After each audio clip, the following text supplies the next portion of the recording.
And welcome back, rugby fans, to Rugby411. As always, I'm your host. My name is Joshua Shibata, and it's with great pleasure I have with me from the Rugby Football Club LA, Matt Anticev. Matt, welcome to the show. How are you feeling? Good, Josh. Thank you. Appreciate the introduction. Weather's beautiful here in LA, so I'm feeling pretty good. Now, Matt, you are a collegiate draft pickup by what was originally Rugby ATL, but now is the LA team. I really want to focus on your journey from the collegiate draft to here. So let's go back. First of all, how did you, an American-born kid, get into rugby? Yeah, so my rugby roots start all the way back in New York, which is where I'm from. I went to a high school called Xavier High School on 16th Street in Manhattan. And it's a real hotbed for American rugby. Oh, okay. It's interesting. It's kind of like this all-boys school in the middle of the city, and for whatever reason, they just have an outstanding rugby program. Interesting.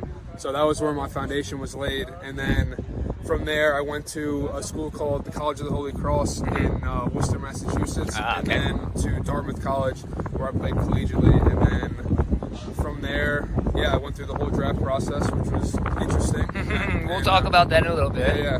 And ended up out here, and I couldn't be more happy with where I'm at. Awesome. Now let's go back. So you just happen to go into a high school that just happens to be really big on rugby.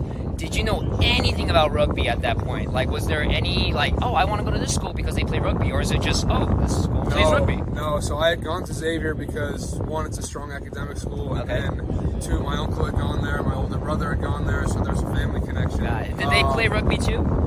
No, two of my uncles played rugby, but neither of them had gone to Xavier. They went to school in Staten Island.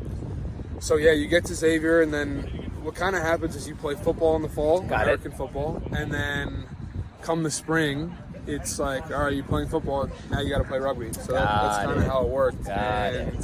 From there, I love the sport. You just fell in love with it. Fell in love with the game, and then and here we are. So how did it feel? Because at this point, Major League Rugby, I don't feel was around just yet when you were in high school, or maybe first year, second year. Yeah, maybe that first year. Yeah, maybe. So, was there any thought in your head like, "Hey, I'm good at rugby. I can make a future of this"? I mean, was there any of that? Yeah, I mean, to be honest with you, not really. Right. It was more so just like I love to play. I wanted to play in college, and then.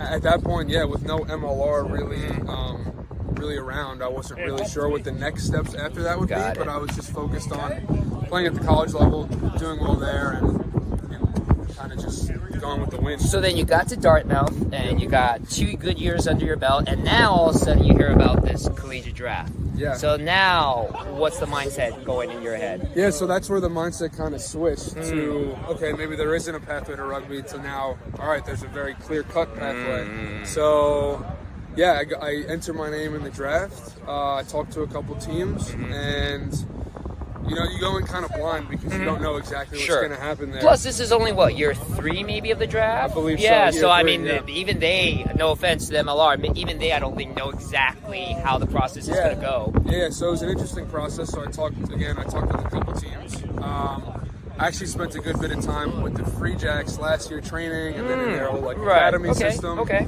So I had a good relationship with them, and then I was going through the process of the draft, and I got a call from Mark, talked to him, and come draft day, I got picked by LA, and here we are. So when you were told, or you found out, did they call you, or did you watch the show, or how did you find out that, hey, LA is your home? So it was interesting. I think with this year with the draft, it was a bit new. So if you were getting drafted in the first round, they had actually, someone from MLR called me and said, hey, you're getting drafted in the first round. But at that point, I still didn't know which team. Oh, okay. But you knew you were in the first. But so you're in the first round. Then they fly you out to Austin, Texas. Oh, so you knew this weeks in advance? Or days in advance? Yeah, a couple days.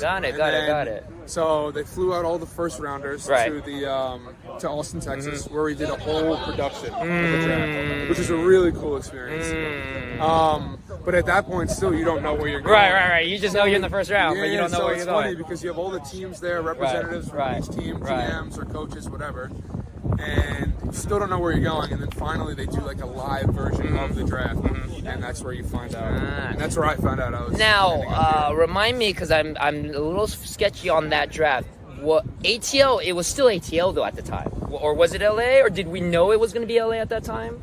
Yeah, I kind of knew a little bit. You already knew about that. LA. Okay, Yeah, okay, yeah. okay. So when you knew about LA, Yeah. what was your thoughts now? That Oh, I now was LA is ecstatic. home. You're ecstatic. I was ecstatic, Get out of yeah. New York. Come to sunny LA. I love New York. No, Okay. that's home. That's Okay, home. okay. But sunny LA is probably the second best place you could end up. There so, you go. Yeah. There you go. Now, you are on a team, and I mean, it must be not only exciting that you're going to be debuting your first year in Major League Rugby, but also with a team that is starting their first year in Major League Rugby. Yeah. So how are you feeling about all that? Well, I think it's a cool experience. You know, we have a mix of guys from all over the world, and we have this opportunity to grow the game in such a great city. So I think it's a really cool opportunity to just start something from the ground up. That's awesome. Now, last couple questions. For future MLR superstars and college draft picks like yourself, what advice would you want to give a young player that's deciding to pick up the rugby ball or is playing right now just a little bit of rugby and maybe thinking about making that next step? Yeah, I think at the end of the day, you just got to work hard and believe in yourself. And at that point, you know, you can do whatever you want. There you go. And then, of course, last but not least, we're only a couple weeks, less than 2 weeks away from our first game, Dallas Jackals home opener here at Dignity Sports Park. Any words you want to give to fans? What will you say to motivate them to come buy a ticket and watch you guys play? Yeah, come out, support. First game, Sunday, March 3rd against Dallas. Dignity Health Sports Park. Be there, and we'll be there. So come through. There you go. Thank you very much, Matt. I appreciate your time. And Yeah, again, appreciate this you. was an interview for Rugby411, and we'll see you on the pitch.